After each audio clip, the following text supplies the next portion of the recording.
বলছেন আসসালামু আলাইকুম শাইখ। ওয়ালাইকুম আসসালাম রহমতুল্লাহ। আমার প্রশ্নটা হলো, জামাতের নামাজ আদায় করার সময় রুকু সেজদায় যতবার ইমাম আল্লাহ আকবর বলে মুক্তাদিরও ততবারই আল্লাহ আকবর বলতে হবে কি না? জি হ্যাঁ, আল্লাহ আকবর বলতে হবে।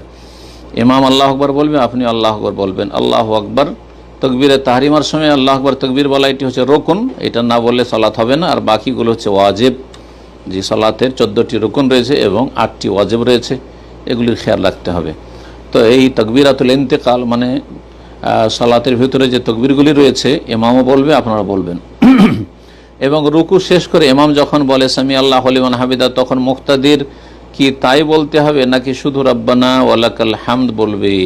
জি জানাবেন শেখ, জাযাকাল্লাহু খাইরান। জি, এই বিষয়ে রাসূলুল্লাহ সাল্লাল্লাহু আলাইহি ওয়াসাল্লাম হাদিস বলে, সহিহ বুখারী, মুসলিম, আবু দাউদের হাদিস রয়েছে, ইন্নামা জুইলাল ইমাম লিইউতাম্মা বিহি, নিশ্চয় ইমাম নিযুক্ত এই জন্যই করা হয়েছে যে তার ইক্তেদা করা হবে, অনুসরণ করা। ফাইজা কাব্বারা ফাকাব্বিরু, হাদিস লম্বা রয়েছে, তার আসল অংশটুকু শোনাচ্ছে যেটার প্রয়োজন। এখানে দলিল হিসাবে যখন ইমাম তাকবীর বলবে তোমরাও তাকবীর পাঠ করো, তাহলে স্পষ্ট। যখন ইমাম আল্লাহু আকবার বলবে আপনারাও আল্লাহু আকবার বলবেন, আস্তে আস্তে, জোরে নয়।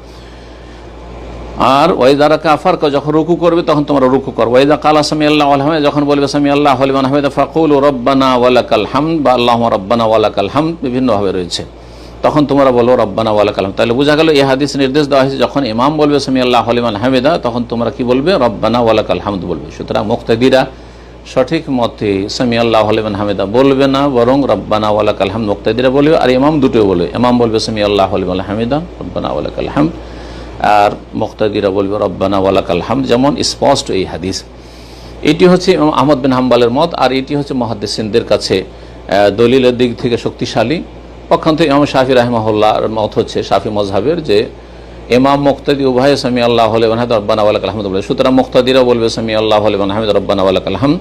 এটি কোন কোন আহলে হাদিস আলেমরা তাদের সালাতের বইয়ে এই বিষয়টি শাফি মযহাবের অনুসরণে লিখেছেন, কিন্তু তার চাইতে শক্তিশালী আমি মনে করি আল্লাহু তাআলা আলম হাদিসের আলোকে যে ইমাম বলবে সামি আল্লাহু লিমান হামিদা রব্বানা ওয়ালাকাল হামদ, আর মুক্তাদি বলবে রব্বানা ওয়ালাকাল হামদ বা আল্লাহুম্মা রব্বানা ওয়ালাকাল হামদ।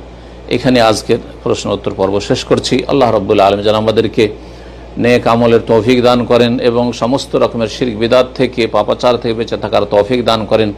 যেসব ভাই বোনেরা আমাদের এই প্রশ্ন উত্তর পর্বে অংশ নিচ্ছেন সরাসরি অথবা পরে উপকৃত হবেন, আল্লাহ তাদেরকে যেন উত্তম বদলা দান করে এবং তাদের আল্লাহ রাব্বুল নেক হায়াত দান করেন এবং তাদের জীবনে সংশোধন নিয়ে আসার তৌফিক দান করেন এবং আল্লাহ রাব্বুল আলামিন আমাদের হায়াতে, আমাদের রুজিতে, আমাদের সব কিছুতে আল্লাহ যেন বারাকা দান করেন। ওয়া সাল্লাল্লাহু সাল্লাম আলা নবিয়িনা মুহাম্মদ ওয়া আলা আলিহি ওয়া সাহবিহি আজমাইন। ক্যামেরা বন্ধ করো, বেশি বন্ধ করে যাবে। ক্যামেরা বন্ধ করনি, ক্যামেরাটা এটা বন্ধ করনি।